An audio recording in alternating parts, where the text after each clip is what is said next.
stepping in as well. Over the top. I mean, that was a full force shot to the temple. I mean, he's right now.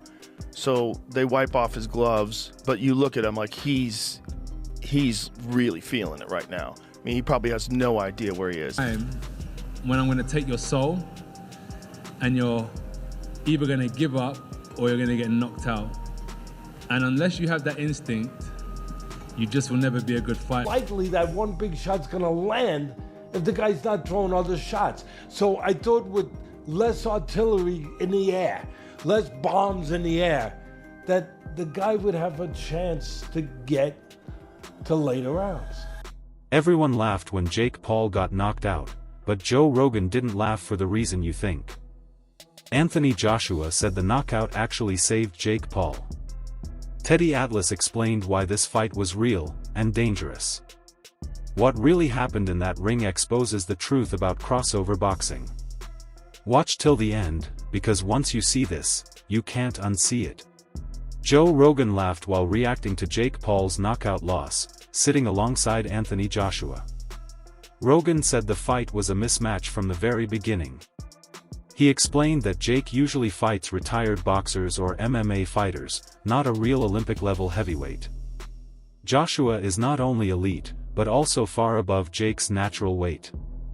From a real boxing point of view, Rogan said the result was obvious before the first punch was thrown, and the knockout only confirmed what most experts already expected.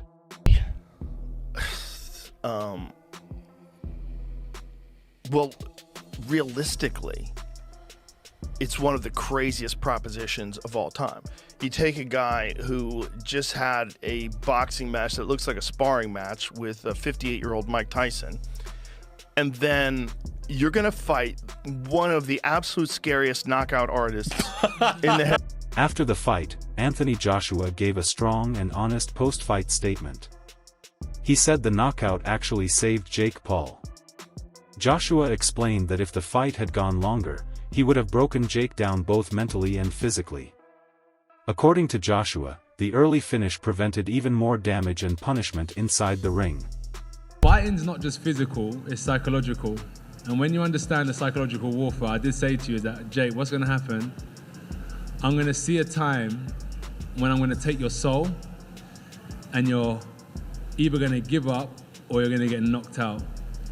And unless you have that instinct... As soon as Anthony Joshua was linked to a so-called circus fight with Jake Paul, the boxing world was divided. Many fans and analysts saw it as entertainment rather than a real sporting contest. The difference in size, experience, and boxing background was impossible to ignore. Joshua is a two-time heavyweight champion and an Olympic gold medalist, while Jake Paul is still learning the sport. Because of this gap, critics called the fight a spectacle built for views, not a serious boxing challenge. Simon Jordan reacted strongly after Joshua knocked out Jake Paul, saying the event hurt boxing's credibility. Industry, because straight after the fight, I heard the question being posed to Joshua, will he now fight Fury? And then my first thought was, after what I've seen, who cares? After that, who cares if Joshua fights Fury? I like Anthony Joshua immensely, Spencer. Any exchanges I've had with him, I think he comes across terrifically well. But I fail to see where it's taken us, where it's taken him, other than hugely increasing his bank balance. You know, I really fail to see what this has done. Well, it's done nothing, but he was going to fight in November, like I said, and he's just gone in there against Jake Paul. What has it done for his legacy? Absolutely zero. But it was, you know, he's earned a lot of money doing that. And he's going to go again, and he's going to fight possibly February, March. And then there's that Tyson Fury fight that's looming that could happen in September, whether Tyson Fury decides to come out of retirement or not come out of retirement. For Anthony Joshua, he's earned a hell of a lot of money. This is prize fighting, and that's what it's all about. And that's what he's done. And Simon Jordan argued that fights like this blur the line between real sport and pure entertainment. He said these matchups take attention away from meaningful competition.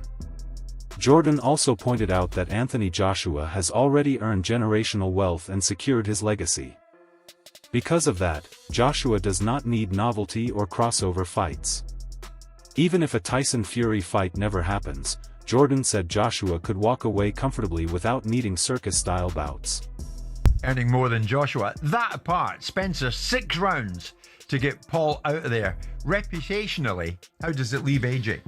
Well, thankfully, it didn't go to points because I think that would have been a disaster for Anthony Joshua. I think that he needed to get the job done inside the distance, and he done it. Look, he could have done it at any given point. I think that he could have cut the ring off whenever he wanted to and got Jake Paul out of there. He took his time on that. He allowed Jake Paul to run around like a rabbit and throw the occasional shot from time to time. And I think he only landed one clean punch, didn't he, Anthony Joshua? And that was the one that broke his jaw in 2 places. But, I mean, you said, did you not, to us in this very studio the other day, he's got to get him out of there in round 1. I did. Otherwise, what are we seeing? Exactly that. And I think what we saw there was a little bit of entertainment. And that was pretty much it. But not entertainment that many people enjoyed, if I'm honest. I think that people wanted to see a demolition. Joe Rogan also praised Anthony Joshua's physical abilities in detail. He highlighted Joshua's speed, athleticism, and explosive power. Rogan said Joshua moves like a much lighter fighter despite being a heavyweight. He carries true one-punch knockout power that can end fights instantly. Rogan described Joshua as a nightmare matchup because of how quickly he can close distance and finish exchanges, making it unrealistic for crossover fighters to compete with him at a serious level. But this is a giant Olympic gold medalist heavyweight. I mean, Anthony Joshua is Here's the terrifying. thing that nightmares are made of. And he's got that one-punch nuclear power. One punch. Trainer Adam Booth gave a brutally honest breakdown of the fight. He noted that Jake Paul did manage to make Anthony Joshua miss at certain moments, which he said was significant. Booth explained that Jake's movement and positioning showed improvement and discipline, forcing Joshua to reset instead of landing freely.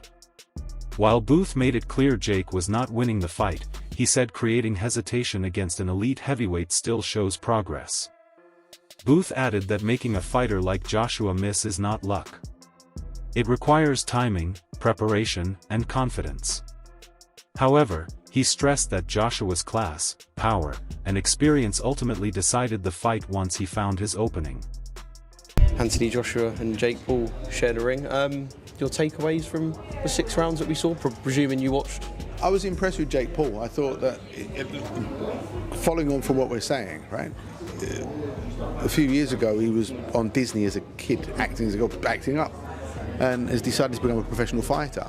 That takes balls, but he's obviously striving to be as good as he can be. You can see that in the way that he moves, the way that he is developed in how he's punching and performing. But to make a 2-time world heavyweight champion that's still live, AJ's still got something about him, to make him miss in such an accomplished manner. All right, so at times he was jumping out and running around, but there were times when he was well in range and still making AJ unable to land a clean, solid shot. He deserves a lot of respect for that. And then the shot that actually finished the fight, that broke his jaw quite badly, didn't put him out. That shot's that shot he threw with serious intention has put a lot of professional heavyweights to sleep.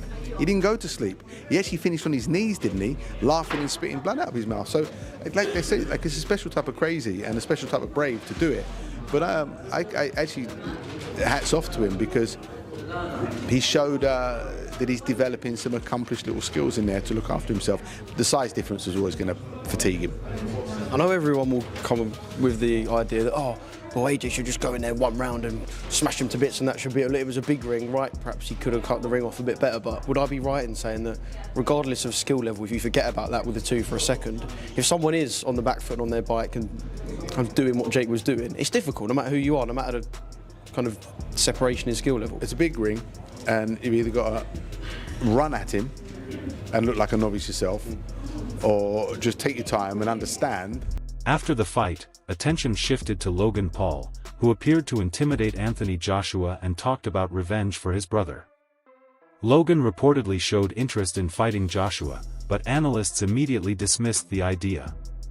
They explained that Jake trains full-time with professional boxing coaches, while Logan does not have the same commitment or skill. Experts said a Logan versus Joshua fight would be even more one-sided and would cross the line from spectacle into complete farce. Most agreed it would only bring more criticism toward boxing. Would be more of a mismatch than Jake Paul. You know what I mean? Because at least Jake Paul has taken boxing or has trained with real boxing trainers in real boxes. Whereas Logan Paul, he did that exhibition with Floyd, and Floyd's a little guy. Not saying a little guy can't thump, because Floyd really gave him some two pieces with no sides, right? But at the same time, you take his friend, Floyd's friend, Anthony Joshua, and get hit by him and see what happens. The same thing. Probably worse, because I think Logan, he's a little taller than Jake. And because he's a little taller than Jake, he may think he's a little stronger than Jake. Which I don't know which one's true or not. I don't think it makes a difference. But because he may feel that way, he may want to go in there and try to bang it out with AJ. And if that happens, it's going to be a lot quicker. See, that 6 rounds it took AJ to finally catch Jake.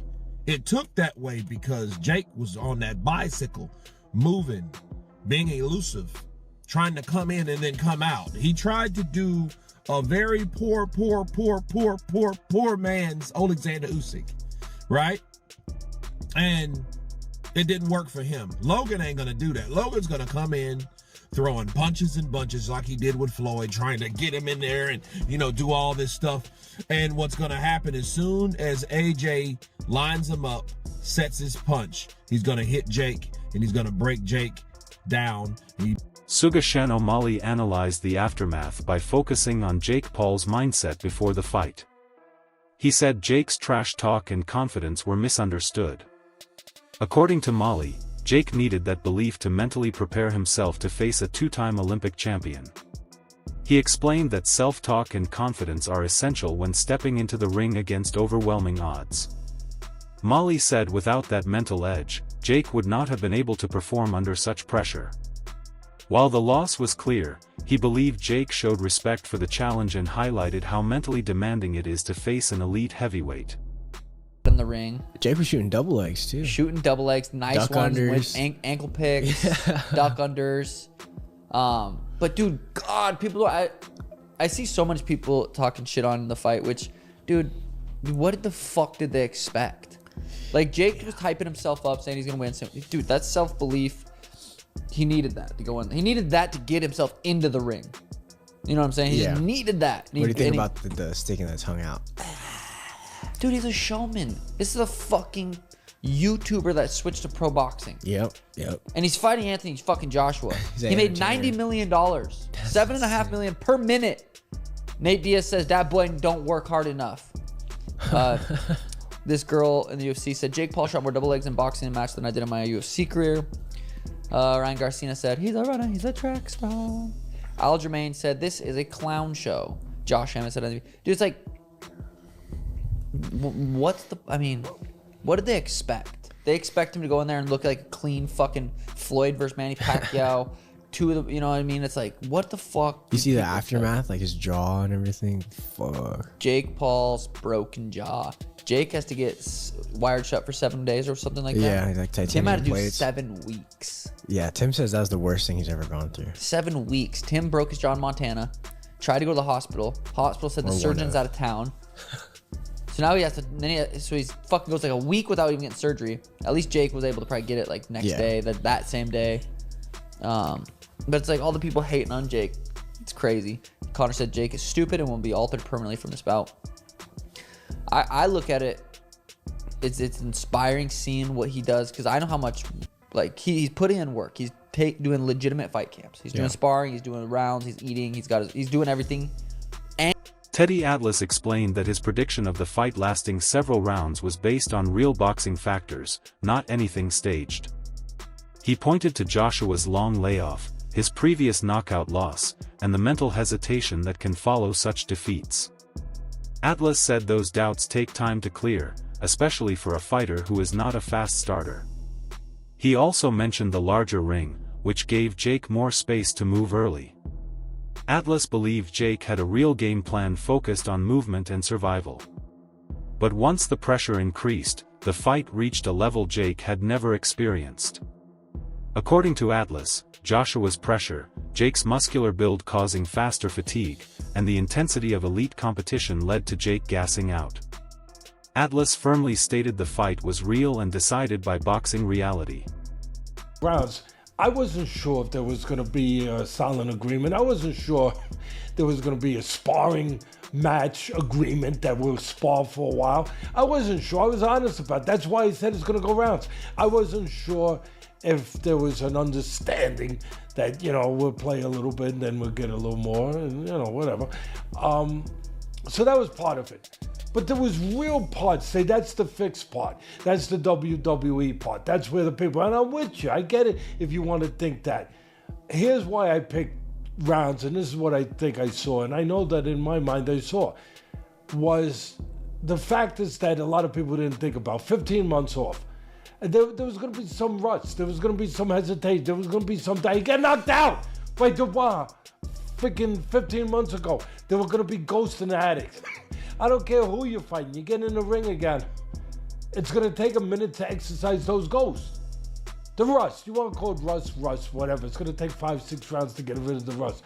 But it's going to, the doubt, the self-doubt, the being in the ring for the first time with nothing in between after being knocked out. That was going to be a play.